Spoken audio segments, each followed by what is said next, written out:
অনেক তো পোল্ট্রি মুরগির মাংস রেসিপি তোমাদের সাথে শেয়ার করছি, এবার চলো না একটু দেশি খাঁটি মুরগির মাংস শেয়ার করি। এটা একদম পিওর দেশি, ও দেশি বলে ওর ডিমান্ডও বেশি, কারণ ওর গায়ে কিন্তু একটু চর্বি হয়ে গেছে। হ্যাঁ, তো সব মশলা আমার বাটাবাটি করে নিয়ে এবার আলু ছাড়া তো বাঙালির চলেই না, তার জন্য প্রথমে কড়াইয়ে তেল দিয়ে তারপর 1 চা চামচ হলুদের গুঁড়া দিয়ে আলু দিয়ে দিলাম। এবার আলুটাকে আমি লাল লাল করে ভেজে নিব, কারণ মাংসের মধ্যে আলু না দিলে তো সেটা একদম জমে ওঠে না। তো আলুটা আমার লাল লাল করে ভাজা হয়ে গেল, এবার এটাকে নামিয়ে নেব তেল থেকে। বাঙালি বলে কথা, যাই খাই না কেন সব জায়গাতে আলু খুঁজি, এক টুকরা আলু পেলে যেন খাবারটা পরিপূর্ণতা হয়। তো এবার আমি যে মশলাটা বেটে রেখেছিলাম তার মধ্যে থেকে পেঁয়াজ কুচি দিয়ে দিলাম। তো পেঁয়াজটাকে আমি 1 মিনিটের মতো রান্না করে নিব যেন পেঁয়াজটা নরম হয়ে যায়। তারপরে এখানে আমি অ্যাড করবো যে আগে থেকে যে বাটা মশলা রেখেছিলাম, সেখানে আমি পেঁয়াজ বাটাও দিয়েছি, কারণ পেঁয়াজ বাটাটা দিলে অবশ্যই গ্রেভি হয়। তারপর আদা বাটা, রসুন বাটা, আর এখানে যে গোটা যে গরম মশলা সেটাও একবারেই দিয়ে দিলাম। তো এবার সব মশলাগুলো আমি তেলের মধ্যে 1 থেকে 2 মিনিটের মতো কষিয়ে নিব, কারণ এই তেল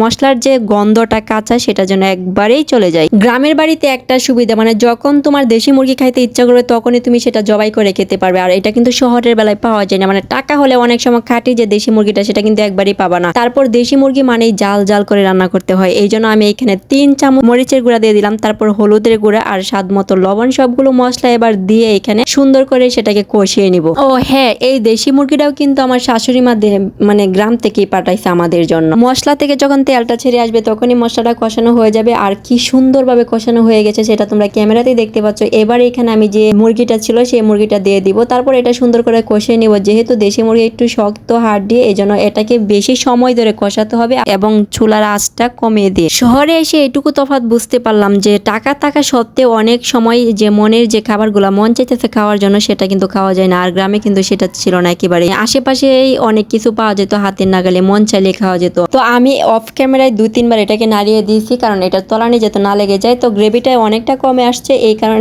এবার আমি এখানে আলুটা দিয়ে দিব। আলুটা দিয়ে সেই গ্রেভিটার সাথে আরো 1 থেকে 5 মিনিটের মতো কষিয়ে নিব যেন আলুর ভিতরে মশলাটা ঢুকে। তারপর ডেকে দিয়ে চুলার আঁচটা দমে রেখে এরকম ভাবে কষিয়ে নেব, একদম কড়া কড়া। এবার একটু নাড়িয়ে চাড়িয়ে এখানে আমি অ্যাড করে দিব ঝোলের জন্য পানি। তো আমি যেহেতু এখানে এত সুন্দর করে কষানোর ফলে অনেকটাই কিন্তু আমার সিদ্ধ হয়েছে, তো এবার সামান্য পানি দিয়ে দিব ঝোলের জন্য। দেশি তো এই জন্য আমি একটু পানি দিয়ে দিব, কারণ ঝোলটা পাতলা রাখবো। আলু দিয়ে মুরগির যে পাতলা ঝোল সেটা কিন্তু দেশি মুরগির সাথে একেবারে পারফেক্ট জমে ওঠে। আমি কিন্তু অনেক সময় নিয়ে এটাকে কষিয়েছি, কারণ দেশি মুরগি যত কষানো হয় ততই কিন্তু এটার স্বাদ এবং টেস্ট দ্বিগুণ বেড়ে যায়। তারপর ঝোল দিয়ে ডেকে দিয়ে আমি এটাকে এবার নাড়িয়ে চাড়িয়ে দিয়ে আমি একটু ঝোল টেস্ট করে নিব যে সবকিছু ঠিকঠাক আছে কিনা। তারপর এটার চুলার আঁচটা একেবারে কমিয়ে দিয়ে আমি জাস্ট ডেকে দিয়ে দমে রাখবো, কারণ ঘন হওয়ার জন্য আর তেলটা উপরে বেশি আসার জন্য। আলহামদুলিল্লাহ, কালারটা এত সুন্দর আসছে। তো এই ছিল আমার আজকের রেসিপি। তোমাদের কাছে কেমন লেগেছে অবশ্যই কমেন্টে জানাবা। যদি ভালো লাগে লাইক কমেন্ট শেয়ার করে সবার মাঝে ছড়িয়ে দিবা। সবাই ভালো থাকবা, সুস্থ থাকবা, দেখা হবে নেক্সট ভিডিওতে। সে পর্যন্ত আল্লাহ হাফেজ।